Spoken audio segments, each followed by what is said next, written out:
Jai Gurudev, Jai Masters.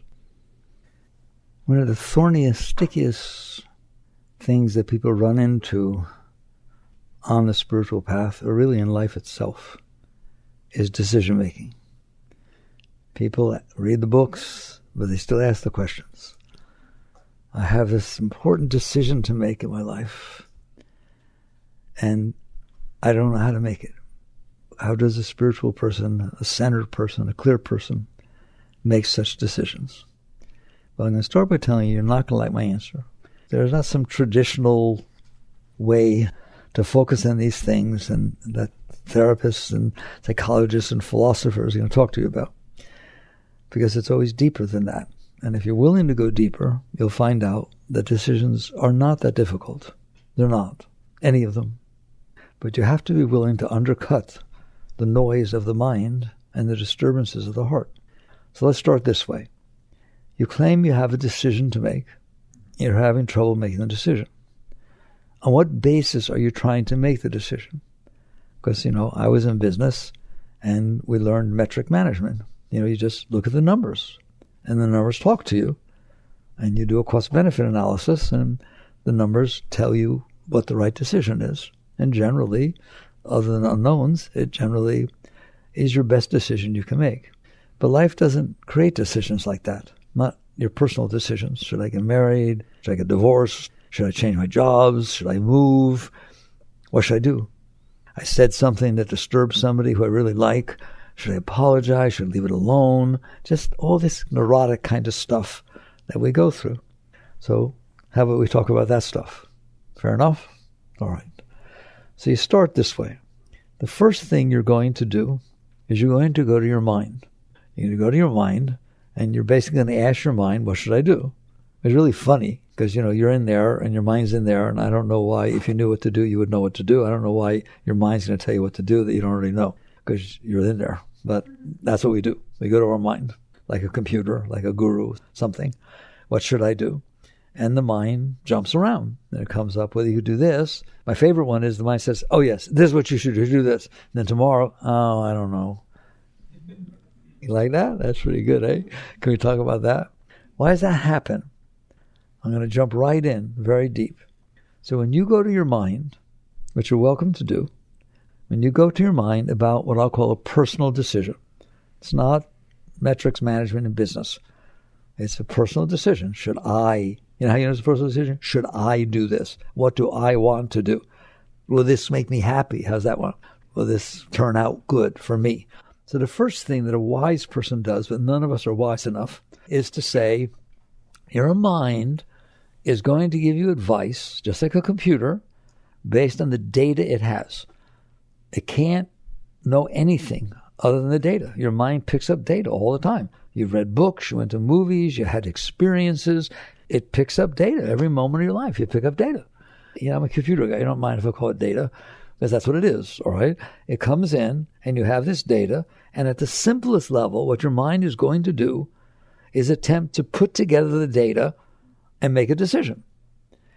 What you'll realize when you really grow deeply is how much data really do you have? Can we have a little talk about that? So I know you've been around the block a few times, but that's one block. How many blocks are there? A lot of blocks, all right? All over the place. There's a lot of blocks, all right? And someday, though, your ego will not let you listen to this. You're going to realize you don't know anything. You literally don't know anything. It's sort of like, I'm a political scientist who's going to predict an election. I know who's going to win. Who? So-and-so. How do you know? I asked someone who they're going to vote for. Asked someone? Yeah. They were sure. So there it is. Now, none of you would buy that. That's ridiculous. That's what you have in your mind. What do you mean? I'm smart. I'm a seasoned person. I've experienced a lot of things.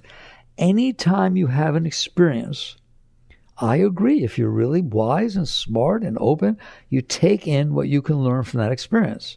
I'm going to ask you something. While you're having that experience, how many experiences are you not having? Because you're not taking that in. But I read books. How many books? Okay, there's a lot of books. And even if you read books, please pay attention to me. Even if you read books, during the time you're reading that book, You're not experiencing all the other things there are to experience. It's just the way it is. You're having the experience you're having. Wonderful.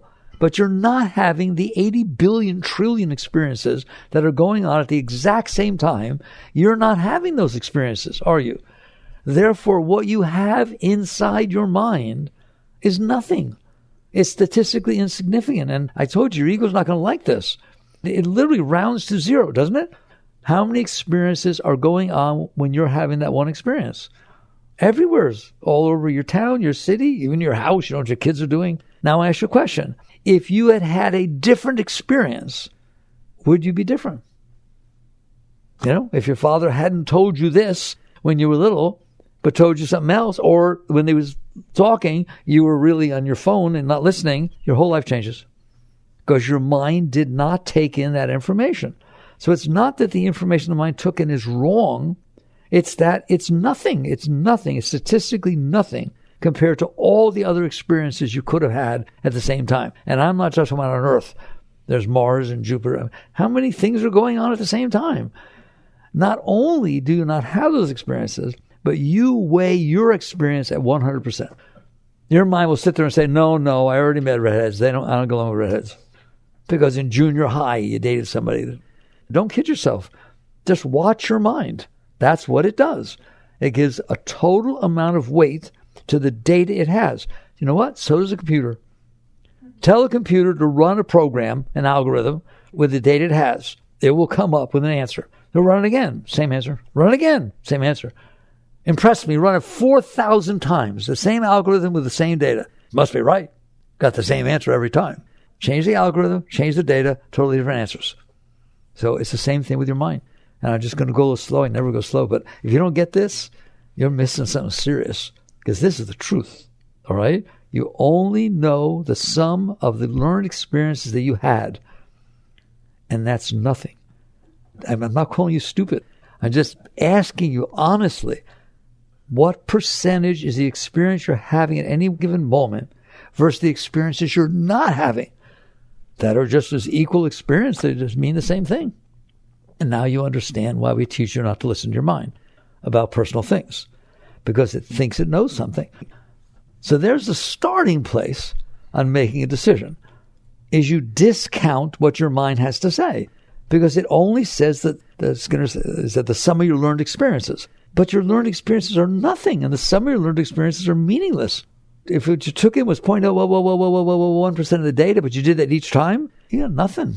And it's true. It sounds funny. It sounds like a parlor game to say that. It's not. A wise person knows not to listen to their mind about personal things, because the mind is going to say the experience I had is the most important thing there is. But it's not, because you could have had a different experience.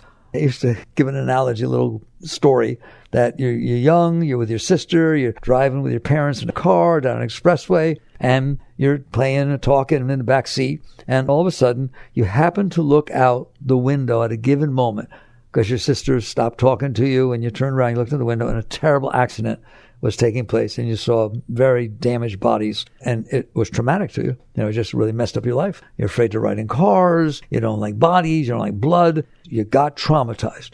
Well, what if at that moment your sister said, George, you turned your head. Now your whole life has changed? That's pretty random stuff, isn't it? You're really going to let that determine your life?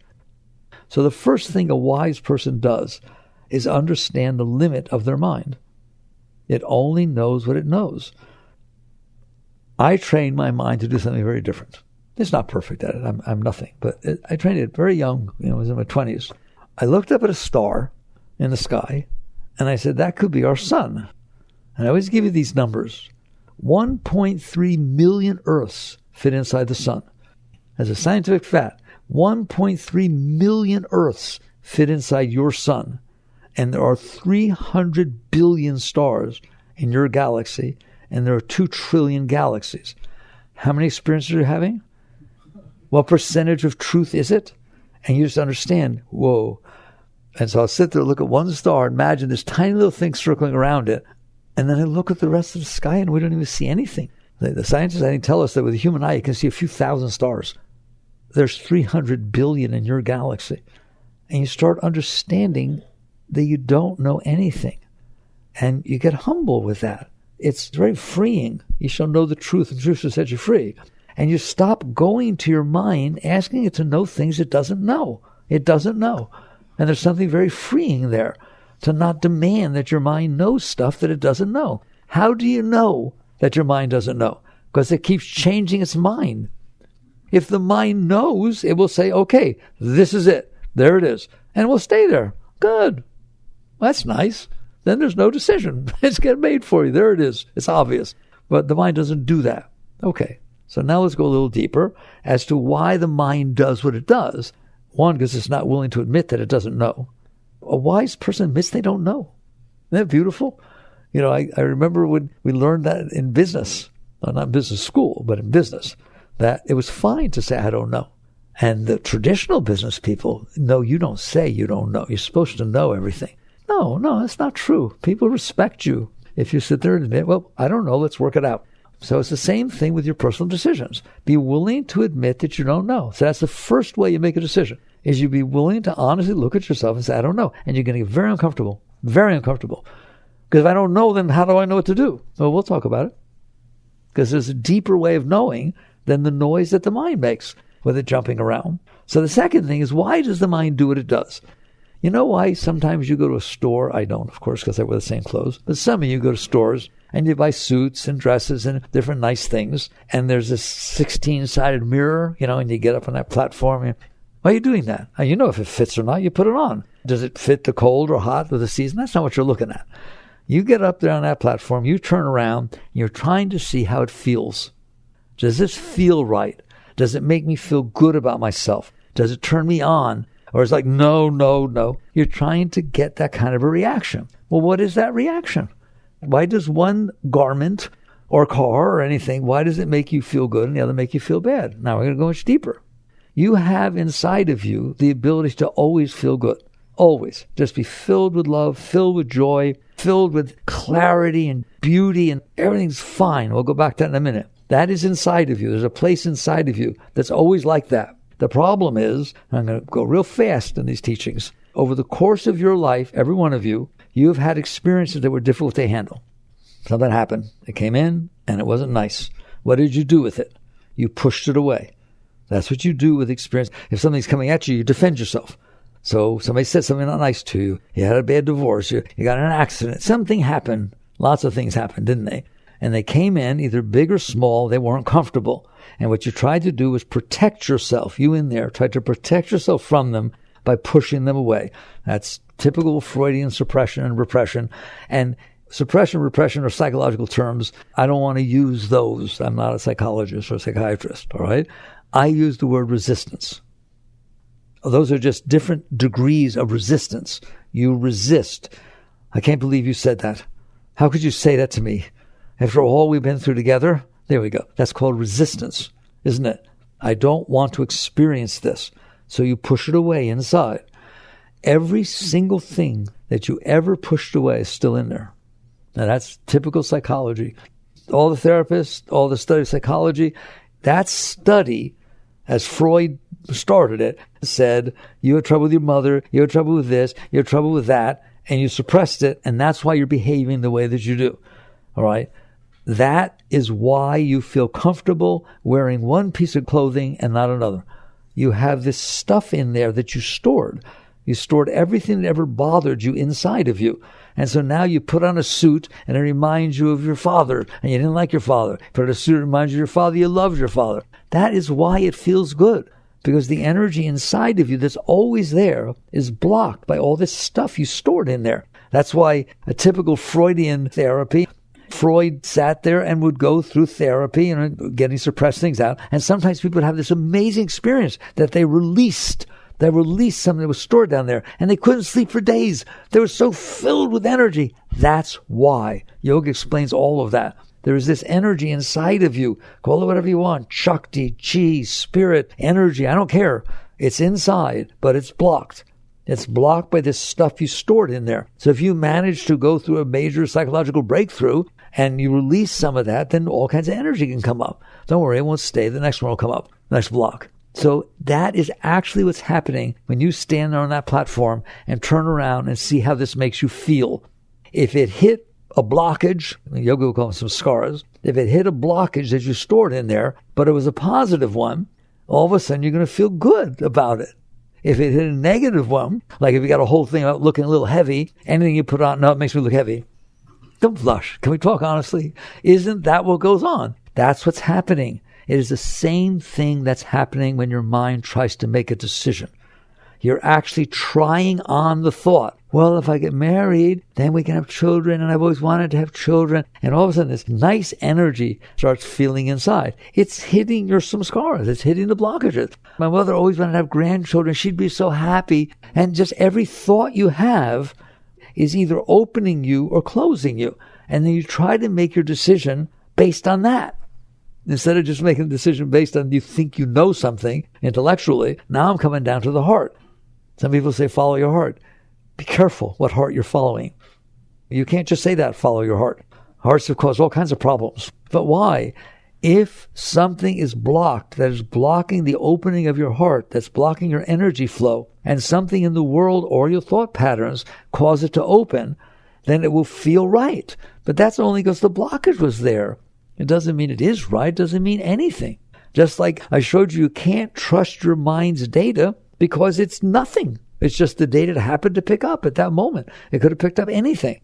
And now we're sitting here saying you can't trust how your heart necessarily feels because it is based upon whether these blockages that you have, whether the event, the person, the place, the thing, the clothes, the thought pattern hit those blockages so that they opened. It was good. It was a positive thing. Oh my God, my mother was so proud of me. She's dead now and I look so good this way. Or if I move, she used to live in Connecticut. And so what are you doing making decisions based on that garbage? That's not a basis for a decision. Oh, it is because I felt so, of course you felt wonderful because it hit a blockage that opened up because it was a positive thing. We do the same thing was negative. And where you have trouble making decisions is, okay, your mother grew up in Austria, and you want to go there because it's your home, But then Hitler lived there. He took, I don't know what to do. And next thing you know, you're torn to pieces because all you're doing is reacting to the fact that you have blockages in different areas. Even a thought can cause it to change, can it? A thought can change your heart. It can change the openness or closeness of your heart. If you follow that, you're only following your blockages. That is not really what it means to follow your heart. There's a deeper heart than the one that feels open just because something hit you right. Oh, it hit me just right. I'm not impressed. What I'm impressed with is you ask the following question. What would it be like in here if I didn't have these blockages? What if I evolved enough, and that's the right word, to where I could handle life? And if a given situation took place, I was able to embrace it, learn from it, and let it go. Not resist it and keep it in there for the rest of my life. What if I did that? I'm telling you what would happen if you did that. There would be no blockages, and you would feel overwhelming love and joy and well-being and inspiration all the time. You'd never get burned out. I'm sorry to tell you, that's inside of you, all right? If you can feel love because of a different situation took place, but it's inside, love is inside, inspiration's inside, joy is inside, happiness is inside, isn't it? Then what are you doing saying that the outside has to be a certain way for me to feel that? The reason you got that way, and don't worry, we're all that way, is that we've stored these blockages. Here, I store all these blockages. My favorite thing, if somebody says, ever since I was little, this is what I wanted to do. Well, how? Well, my sister had a problem with this, and I got to help a little bit, and I want to grow up to something. That's just an impression that could have been anything else that got left in you, and now if something hits it right, you open up. A yogi, a deep person, somebody who's living the depth of life, looks at this and says, I don't want my current state of being to be limited to what I stored in there from my past. It was just an experience. If I had a different experience, I would feel differently. If you don't store that stuff inside of you, what do you mean? You don't resist it. Well, how do you not resist it? We'll talk about it, but I can guarantee you, you are completely capable of handling life. You're completely capable of handling every single, your divorce, your marriage, your this, a death, a that, changing jobs and it didn't work out, changing jobs, it did work out. These are just experiences that happen in your life. They make up your life and you experience them, you grow from them, and you let them go. They don't get stored inside of you. You have memory. You still have memory, but they're not stored as blockages. and then they don't block your energy, and then you're always open. That's what it means to be a high being, a clear being. Is you're open. You're open. It's not that things don't turn you on. It's that everything turns you on. Now let's talk about how difficult is decision making if you're so high that you've already been through your life and experienced that everything turns you on. Everything turns you on. You sat there and you played a sport and you were doing good for a while and then you sucked. And that was fun. It was fun. It was fun seeing somebody else who's better. It was fun learning from them. You try to play the piano. You get to a certain stage and you just can't get any better. Your fingers aren't long enough, whatever. Your coordination's not good. And that's fun. Then you enjoy trying to play and you enjoy somebody else playing better. It doesn't have to be rejection. It doesn't have to be a sense of self-consciousness you didn't do well. You can be happy all the time. How? By not making yourself unhappy. There's a natural state inside of you where life is fun. Life is full of experiences. What if it's a difficult experience?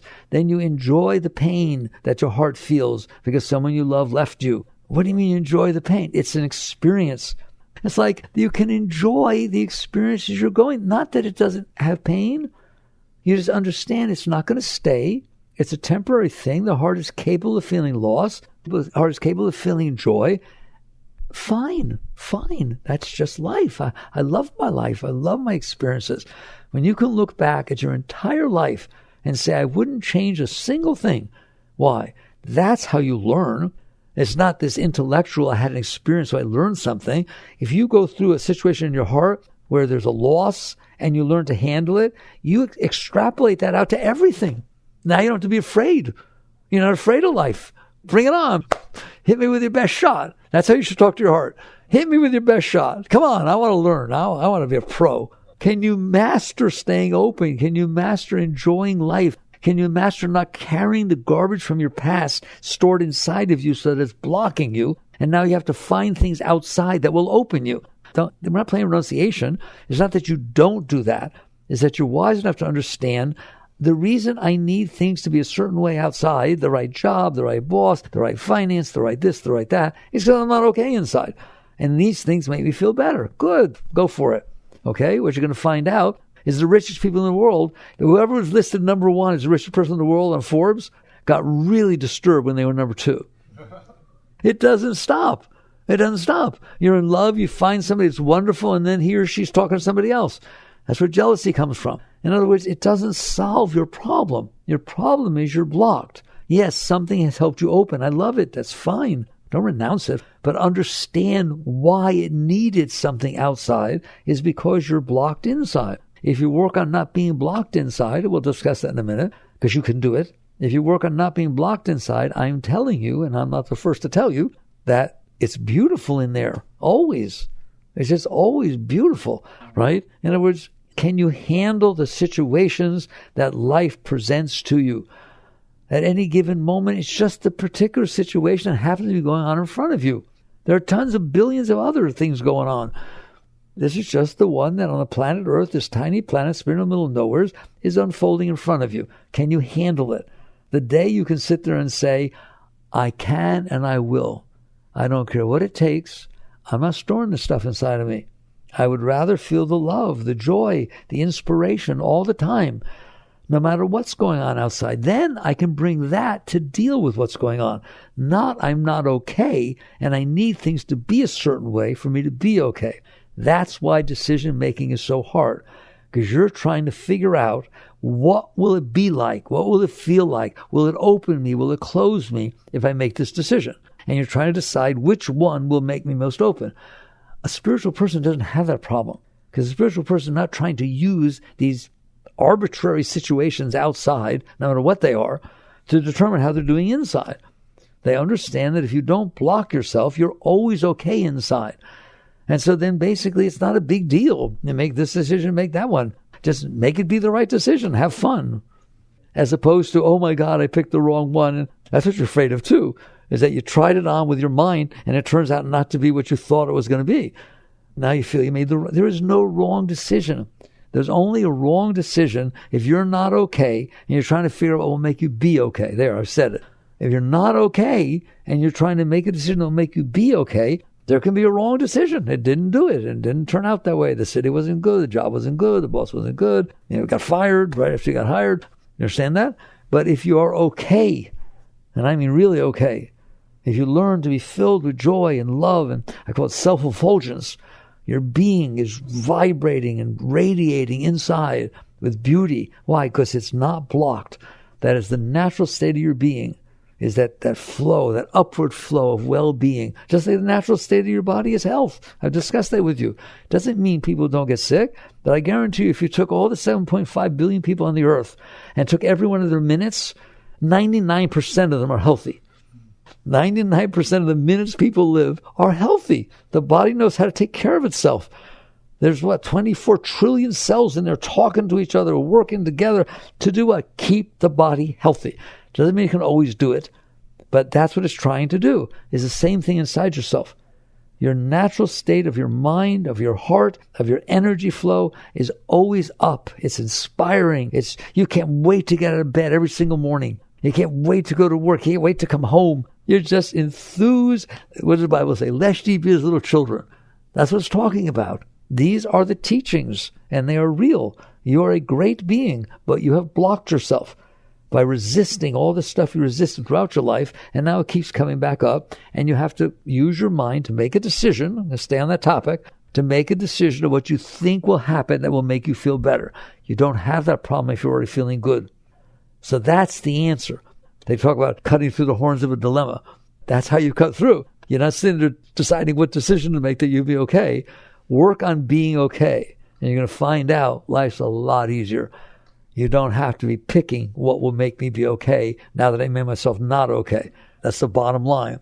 So it's not that you're going to your mind to figure out what you think will make you be okay, and you do it by thinking. That's how you do it.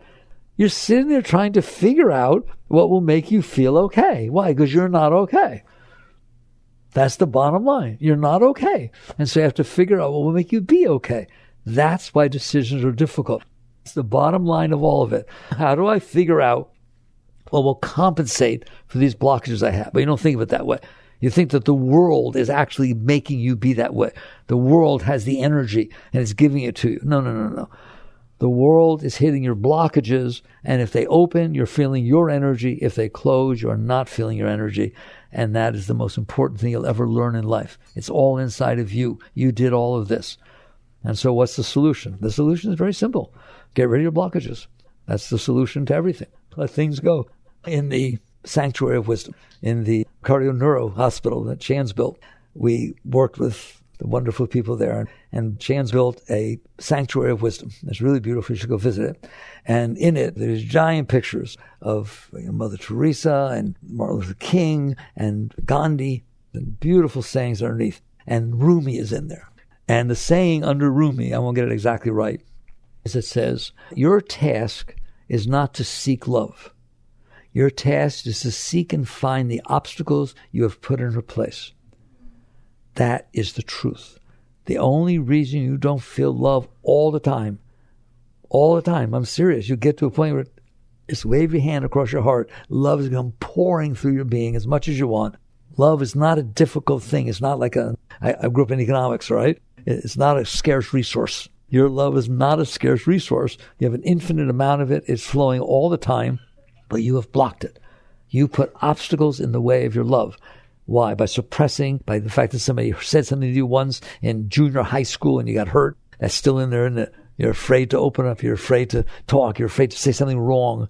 So you stored this stuff in there, and now you have to live with that. And living with that means you have to find and do and manipulate and control in order to get events in your life to open you.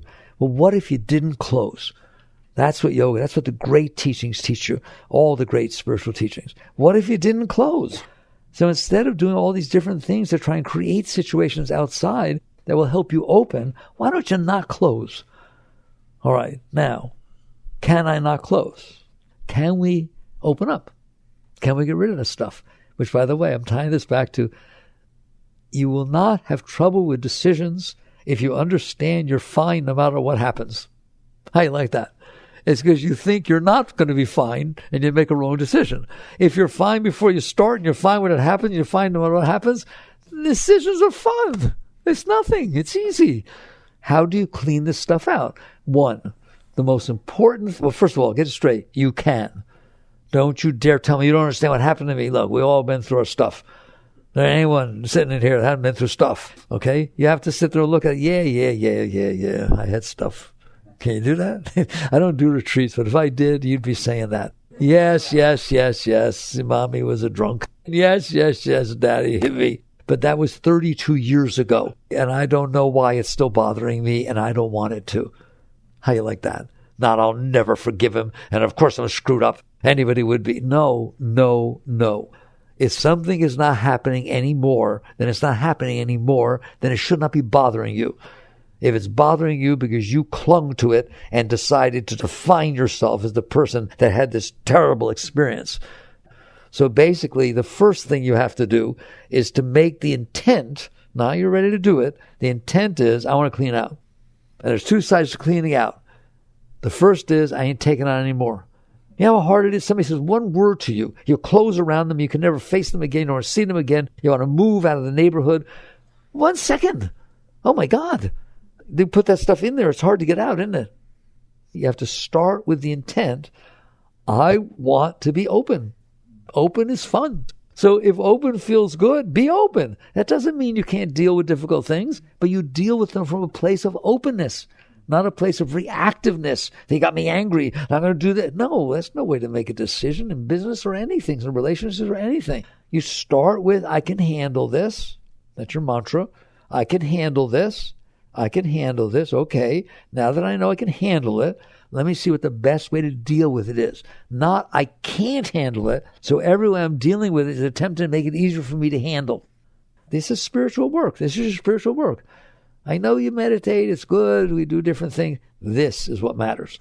Your everyday, moment-to-moment experiences in life, are you willing to set the intent? I'm going to stay open, and I'm going to let go of the stuff that closes me. All right, so stay open, what does that mean? It means that things are going to happen every day of your life that hit you.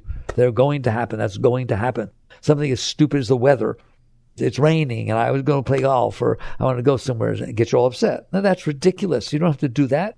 The driver in front of you is driving slower than you want to go. What are you doing? Getting nuts. Why? You didn't pass him if you can. I'm not saying don't pass him. But if you're driving behind the driver and you can't pass, what's the cost-benefit analysis of getting yourself upset about something you can't do anything about? Nothing. It's 100% cost and zero benefit. Then don't do it. Work with yourself. Don't think it doesn't matter. Every time you close over the rain and over what somebody said and over the driver and over anything. I mean, in the old days, we used to talk about a woman got a run in her stockings. Okay, if you get a run in your stockings, just wherever you are, just stand there in a parking lot and look up toward the sun. And remember, 1.3 million of these little planets fit inside that sun. And I got a run in my stocking. Do that with everything. And you'll find out you can let it go. You can let it go. It's not a big deal. Most things are not a big deal. And so you start working with yourself. If you will work with yourself with the everyday tiny little things that you get yourself all upset about, you won't be as upset. And you won't have stored them inside of you so that they bother you later. Okay, that's a start. Now what about the stuff that's already in there? Because there's a lot of stuff already in there.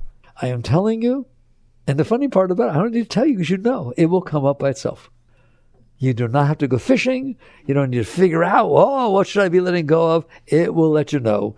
It just comes up and bothers you, doesn't it? You're driving down the street and all of a sudden you're thinking about what happened when you're 5 years old. When somebody says something and you tie it back to this, to that, it comes up by itself. Why? Because it's trying to cleanse. That's one of the deepest parts of the new book. Just like your body has an immune system, it's always trying to cleanse bacteria and viruses and different things inside. Doesn't mean it's perfect at it, but it's trying to cleanse. Your mind is way higher than your body. Your body's intelligence is wonderful. It's awesome. Your mind is brilliant. Your mind is genius. You flew to the moon, for God's sakes. Give me a break. You split the atom. You're brilliant. That mind is trying to be healthy. Right now you think your mind's a problem. It's trying to be healthy. That's why it's throwing this stuff back up. You stored all your problems in there. It doesn't want them in there.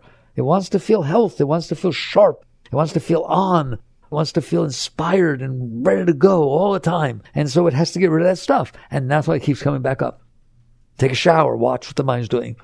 Brings back what do I do about that? What do I do? How do I meditate to make it stop? Enjoy and appreciate and be thankful that your mind is trying to throw out of its face, out of the energy flow, that which is blocking your health. Be grateful for it.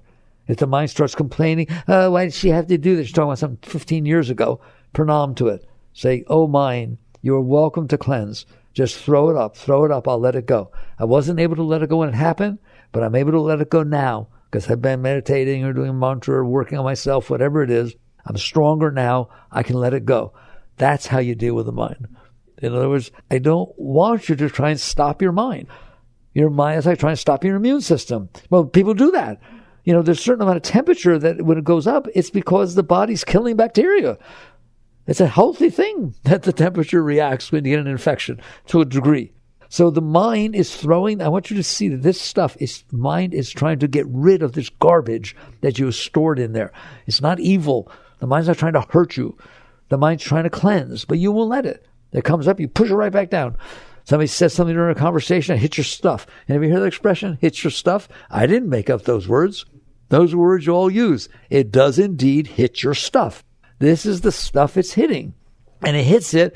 Can you be centered and strong enough? Not strong power, but wise enough. That's a different kind of strength. To sit there and say, I don't want this stuff in me. Can you handle that which you couldn't handle before? I understand you were little, you weren't able to do it. You had a bad time, relationship, something like that. But now it's over. It's not happening. But you still stored that stuff. Look how people are about their exes.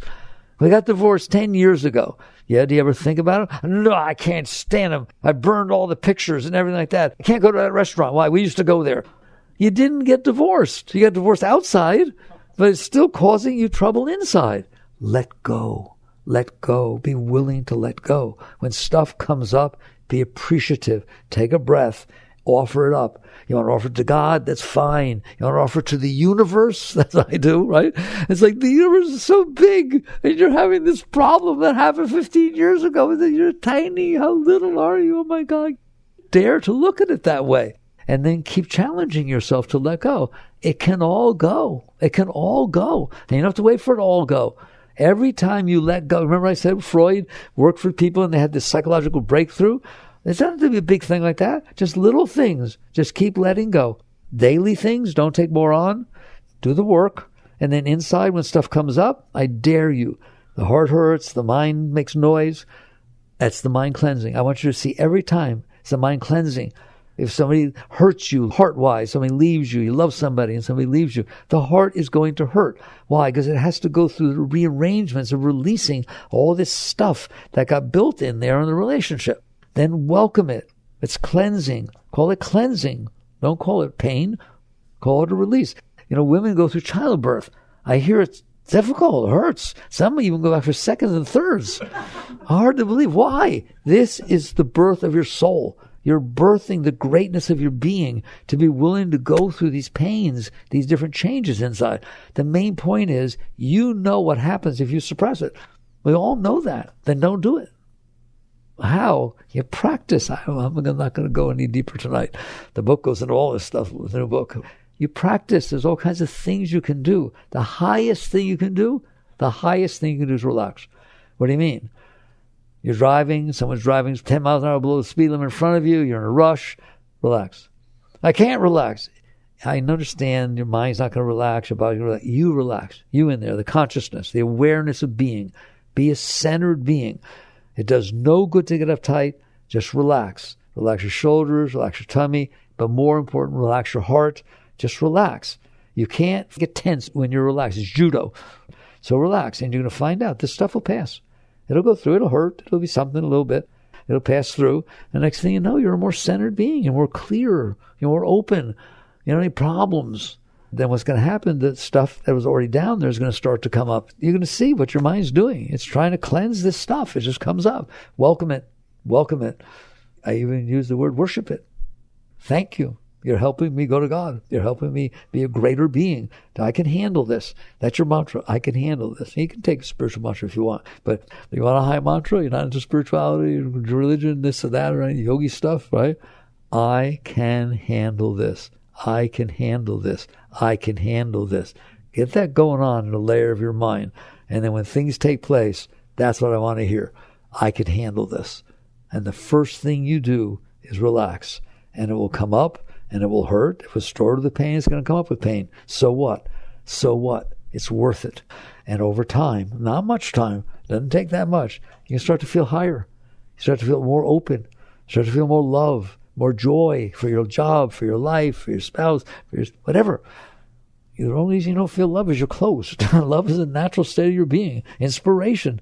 It's not I have to find a job that turns me on. That's what all the life coaches are teaching everybody. Find a job you're passionate about. You should be passionate about everything. You should be passionate about every single moment of your life. If a roach is running across the floor and you have to catch it, it should be fun. And if you don't get it, fun, we'll get it next time. In my bed or whatever it is. Just have fun and you will be passionate about everything. It's such a beautiful life and you're messing it up by saying, I can't handle this. And then you're trying to compensate for the fact that you blocked yourself by making situations be a certain way. So that's as far as I'm going. All right? Work on yourself.